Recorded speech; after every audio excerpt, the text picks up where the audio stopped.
जय हिंद दोस्तों। स्वागत है आपका हमारे यूट्यूब चैनल सक्सेस मास्टर पर।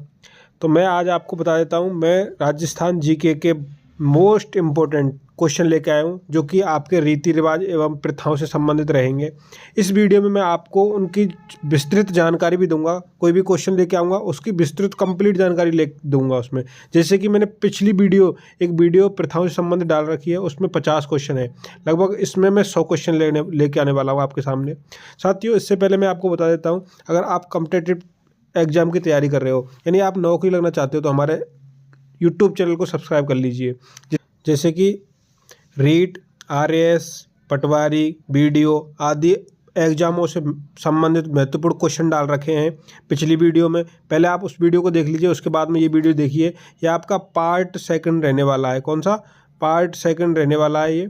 इसमें लगभग मैं 100 क्वेश्चन लेके आऊँगा आपके सामने। मोस्ट इंपॉर्टेंट क्वेश्चन रहेंगे, अब तक के आए हुए क्वेश्चनों में से रहेंगे ये। अगर आप रीट की तैयारी कर रहे हो तो हमारे यूट्यूब चैनल को सब्सक्राइब कर लीजिए। जिससे कि इसमें क्या है कि मैंने रीट की कौन सी बुक पढ़नी चाहिए, आपको रीट की तैयारी कैसे करनी चाहिए, संपूर्ण चीज़ें मैंने बता रखी हैं इस चैनल पर।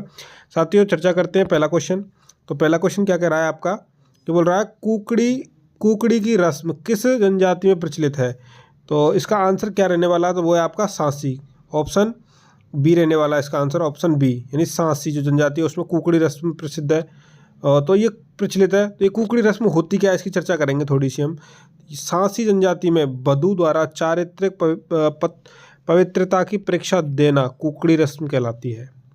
इसमें क्या होता है, जैसे शादी नहीं होती उससे पहले वधू को वर के घर पर ले जाया जाता है। उसके बाद में उसको चारित्रिक पवित्रता के परीक्षा देनी पड़ती है। उसके बाद में उसकी शादी की जाती है, तो उसको कुकड़ी रस्म कहा जाता है। तो ध्यान रखना आपको किसमें, सांसी में। अब मैं बात कर लेता हूँ सांसी सबसे ज़्यादा कहाँ पर है, तो ये आपकी भरतपुर में। सबसे ज़्यादा कहाँ पर है, भरतपुर में है। अगला क्वेश्चन की बात करके अब करेंगे अपन। ये बोल रहा है किसके शासनकाल में मेवाड़ में सर्वप्रथम डाकन प्रथा पर रोक लगाई गई थी। तो वो था आपका महाराणा स्वरूप सिंह। कौन था? महाराणा स्वरूप सिंह। अब इसकी विस्तृत चर्चा करेंगे अपन, क्या था इसमें महाराणा स्वरूप सिंह। तो बात करते हैं अपन 1853 में कैप्टन ब्रुक। ध्यान रखना आपको, एक तो सन याद रखनी और एक याद रखना आप, कैप्टन ब्रुक द्वारा डाकन प्रथा को गैर कानूनी घोषित किया गया था। अगला क्वेश्चन ये बोल रहा है हाड़ौती के पॉलिटिकल एजेंट विल्किंसन के प्रयासों से किस प्रथा पर रोक लगी थी। तो वो है आपकी कन्यावध। किस पर लगी थी? कन्यावध पर लगी थी। अगला देखेंगे अपन, थोड़ी सी विस्तृत चर्चा करेंगे। विल्किंसन के प्रयासों से 1832 में कोटा में कन्यावध पर रोक लगाई गई थी। अगला क्वेश्चन है आपका, सम्मिलित करवा रहा है ये। देखो, सम्मिलित कीजिए। कन्या ये दे रखा है, तो कुप्रथा दे रखी है और सर्वप्रथम रोक लगाने वाली रियासत दे रखी है। तो कन्यावध जो है अभी बताया था मैंने, कोटा। उसके बाद हम सती प्रथा, त्याग प्रथा और समाधि प्रथा। तो इसका आंसर क्या रहने वाला है, देखते हैं अपन इसका आंसर रहने वाला है स। अब थोड़ा सा मिलान करते हैं अपन। कन्यावध है जो कहाँ पर है, कोटा में रोक लगाई गई थी। समाधि जो प्रथा है वो जयपुर में रोक लगाई गई थी उसकी। और सती प्रथा है वो है आपकी बूंदी में लगाई गई थी सती प्रथा पर रोक, और त्याग प्रथा पर लगाई गई थी जोधपुर में। अब इसकी थोड़ी सी विस्तृत चर्चा कर लेते हैं अपन। देखो, विस्तृत चर्चा में क्या है, विल्किंसन के प्रयासों से 1832 में कोटा में कन्यावध पर रोक लगाई गई थी। समाधि प्रथा पर 1844 में जयपुर में लूडलो के प्रयासों से प्रतिबंध लगा। सती प्रथा पर बूंदी में 1822 में रोक लगाई गई थी तथा राजा राम मोहन राय के प्रयासों से 1829 में लॉर्ड बेंटिंग ने संपूर्ण भारत में रोक लगाई थी। इनको याद रखना है। बाकी आपको क्या करना है, इनको लिख लेना है, सन और कब कौन सी रियासत में रोक लगी थी, इनको लिख लेना आप अपनी कॉपी में शॉर्ट नोट्स की तरह। 55वां क्वेश्चन है आपका, मृत्यु उत्सव के लिए राजस्थान में निम्नलिखित में से कौन सा एक नाम है। मृत्यु जो उत्सव होता है तो वो है आपका मोसर। क्या है? मोसर। ऑप्शन रहने वाला आपका बी रहने वाला है इसका आंसर, मोसर। आगे चर्चा करते हैं। अगला क्वेश्चन ये कह रहा है हरविलास शारदा द्वारा 1929 में पारित शारदा एक्ट में लड़के व लड़की की विवाह योग्य आयु क्रम से रखी गई थी। मोस्ट इंपॉर्टेंट क्वेश्चन है, इसका याद रखना है आपको। तो वो थी आपकी 18 वर्ष तो लड़के की उम्र थी और 14 वर्ष थी आपकी लड़की की उम्र। तो 18 और 14 रखी गई थी। ठीक है, अब थोड़ी सी विस्तृत चर्चा करेंगे अपन इसके बारे में। 1929 में प्रसिद्ध शिक्षाविद डॉक्टर हरविलास सारदा के प्रयासों से बाल विवाह निषेध कानून यानी सारदा एक्ट बना। इसके द्वारा लड़कों के विवाह की उम्र 18 वर्ष एवं लड़कियों के विवाह की उम्र 14 वर्ष निर्धारित की गई थी। अगला है 57वां क्वेश्चन।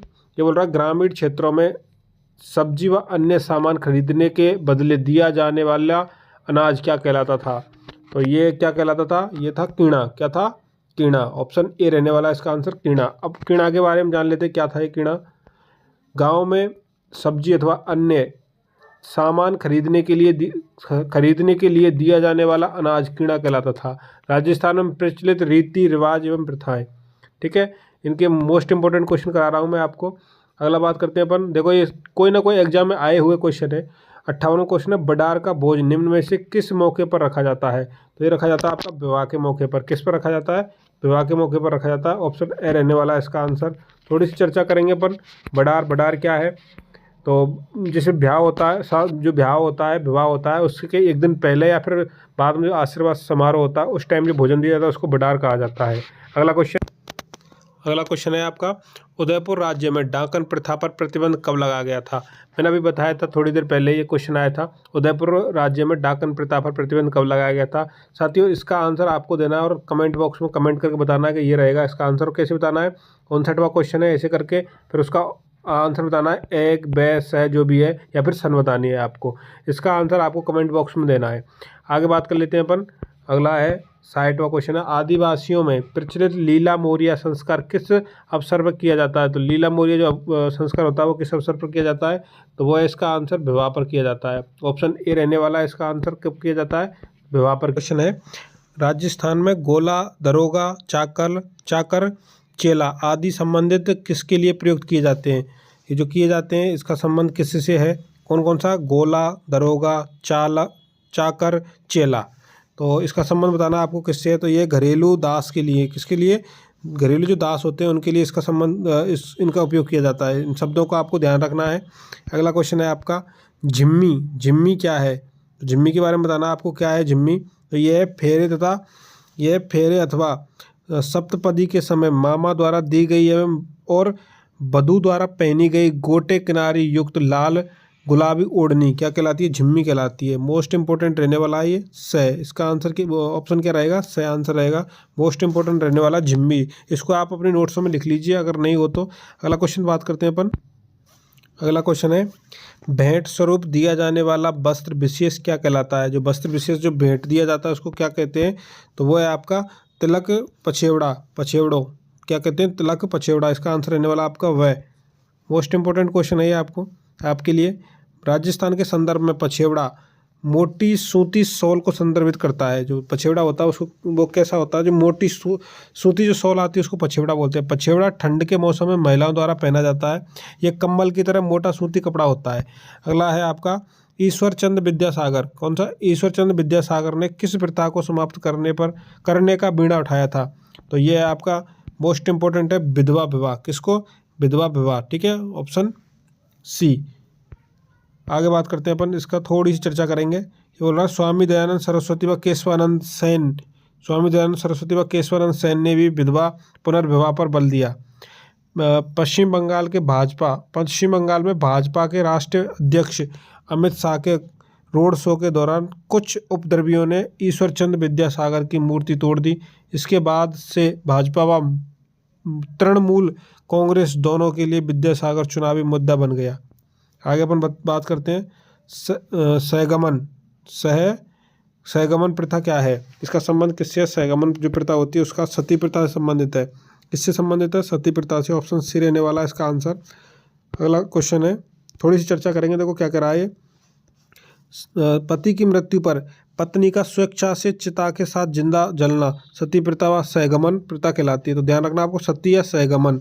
सर्वप्रथम 1830 ईस्वी में अलवर राज्य ने सती प्रथा को गैरकानूनी घोषित किया था। अगला है आपका पटदायत खवासन एवं पासवान नामक महिला संबंधित हैं। किससे संबंधित है ये? तो ये है आपकी दास प्रथा से संबंधित है। ऑप्शन बी रहने वाला है इसका आंसर। मोस्ट इंपॉर्टेंट है, ध्यान रख लेना इसको। बी रहने वाला इसका आंसर। अब बात करते हैं अपन, इसमें थोड़ी चर्चा करेंगे। राजघरानों में दासी का एक अलग विभाग होता है। होता था जिसे राजलोक कहा जाता था। कभी कभी राजपूत राजा दासियों को उपपत्नी के रूप में स्वीकार कर लेते थे, उन्हें पड़दायत कहते थे। कभी कभी राजा प्रसन्न होकर पड़दायतों को सोने के आभूषण पहनने की इजाज़त दे देते थे, तब ये पासवान या खवासन कहलाती थी। ठीक है, अब याद रखना आपको क्या था ये। अगला क्वेश्चन है आपका 68वां, गौना रस्म किससे संबंधित है? तो ये विवाह से संबंधित है। किससे संबंधित है? विवाह से। ऑप्शन बी रहने वाला है इसका आंसर। आगे बात करते हैं अपन, यह है आपका बाखड़ी शब्द प्रयुक्त किया जाता है। जो बाखड़ी शब्द है वो किसके लिए प्रयुक्त किया जाता है? गाय और भैंस के लिए प्रयुक्त किया जाता है। किसके लिए? गाय और भैंस के लिए। बाखड़ी बाखड़ी गाय और भैंस के लिए प्रयुक्त किया जाता है।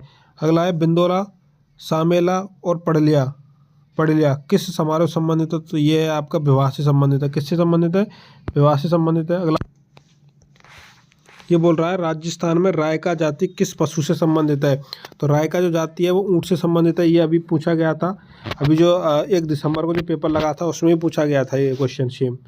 अगला बात करते हैं अपन, ये बोल रहा है गवर्नर जनरल लॉर्ड बेंटिंग ने निम्न स्थलों पर सती प्रथा रोकने के आदेश दिए।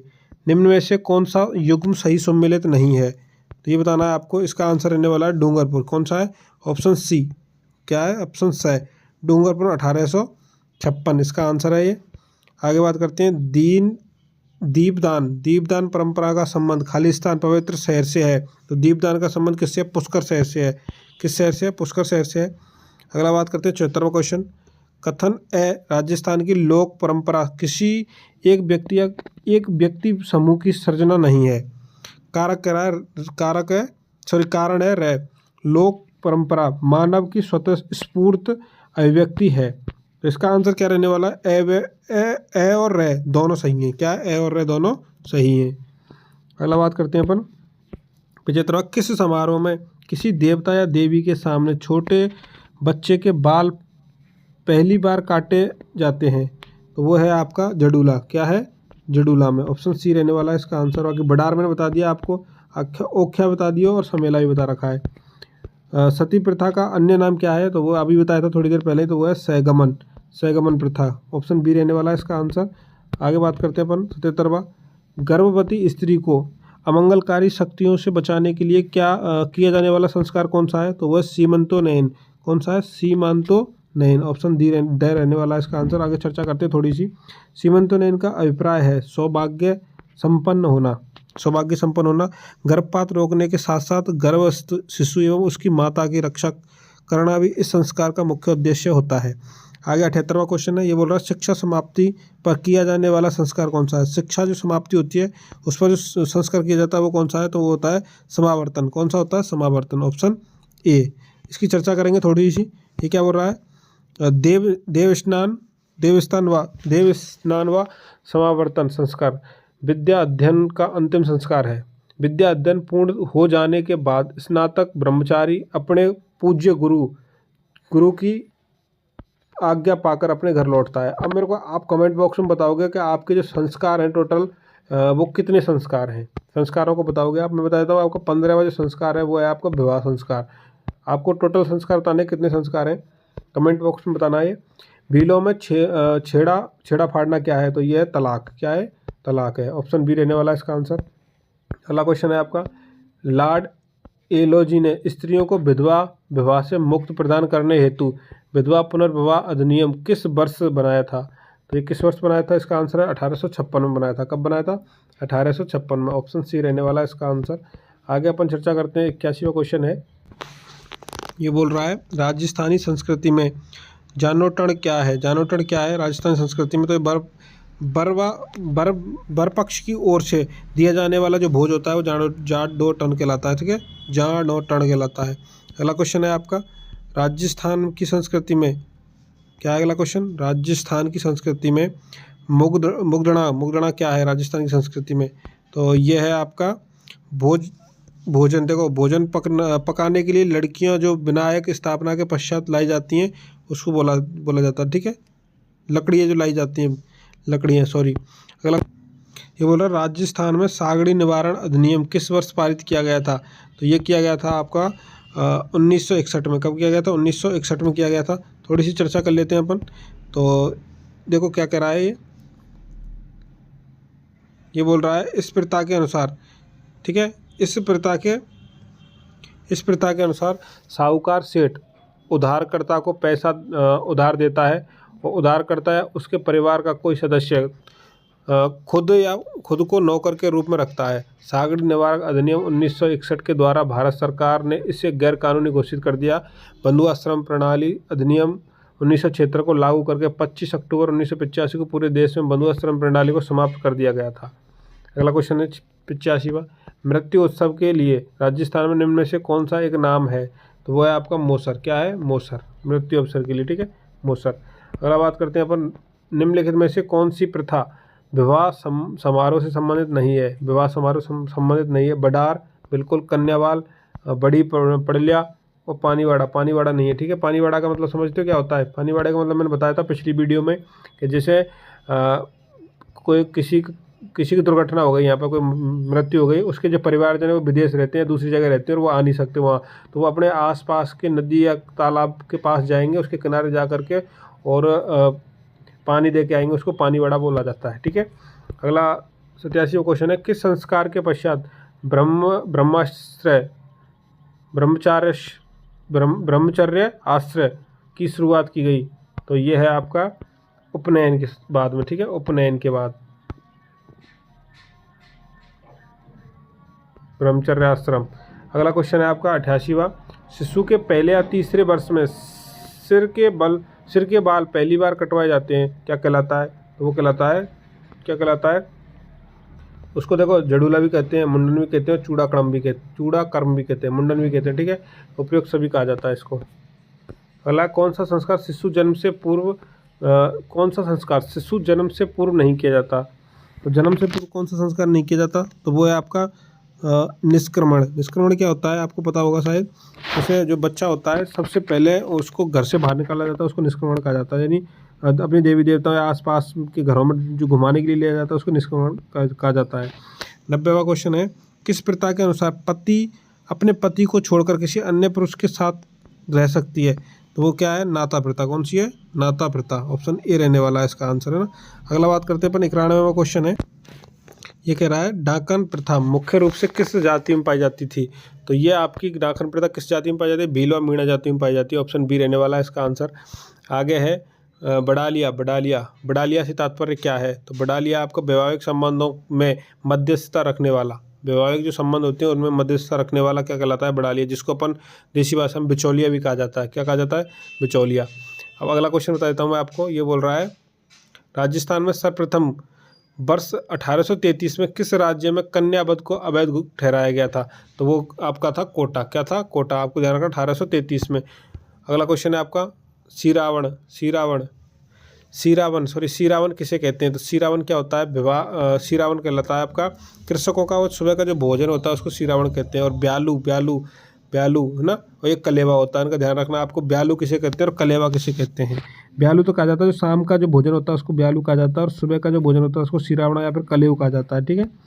अगला है मान्य 16 संस्कारों में से कितने संस्कार शिशु के जन्म से पूर्व किए जाते हैं? तो कितने संस्कार किए जाते हैं? 3 संस्कार किए जाते हैं, ठीक है। कितने संस्कार? 3 संस्कार किए जाते हैं। बारात जाने के बाद पीछे से बर पक्ष के रात को महिलाओं के द्वारा किया जाने वाला जो गीत और गान होता है वो क्या कहलाता है? तो वो क्या कहलाता है? टूटिया कहलाता है। टूटिया क्या कहलाता है? टूटिया। ऑप्शन डी रहने वाला इसका आंसर। ओका नौका गुणा क्या कहलाता है? क्या है ओका नौका गुणा? क्या है? गोबर की आकृति है। ये क्या है? गोबर की जो आकृति बनाई जाती है उसको ओका नौका गुणा कहा जाता है, ठीक है। अगला बात करते हैं अपन। ये बोल रहा है राजपूताना के किस राज्य के राज चिन्ह, प्रतीक एवं झंडे पर भील राजा को दर्शाया जाता था? तो ये था आपका उदयपुर में जो था वो राजपूताना का जो झंडा था उसमें भील के जो राजा थे उनको दर्शाया जाता था, ठीक है। आगे बात करते हैं धावड़िया वे व्यक्ति थे। कौन थे धावड़िया? तो धावड़िया थे आपके जो काफिले और कारवा जो निकलते थे, जो लूटते थे उनको, तो वो क्या कहलाते थे? धावड़िया कहलाते थे, ठीक है। ऑप्शन रहने वाला आपका स। तो साथियों धन्यवाद। इतना ही मैं आपको कहना चाहूँगा कि अगर आप नए हो हमारे YouTube चैनल पर तो चैनल को सब्सक्राइब कर लीजिए। बाकी मैंने रीड से संबंधित बहुत सारी वीडियो डाल रखी हैं, उनको देखिए आप। अगर आपको पसंद आए तो हमारे YouTube चैनल को सब्सक्राइब कर लीजिए। धन्यवाद साथियों।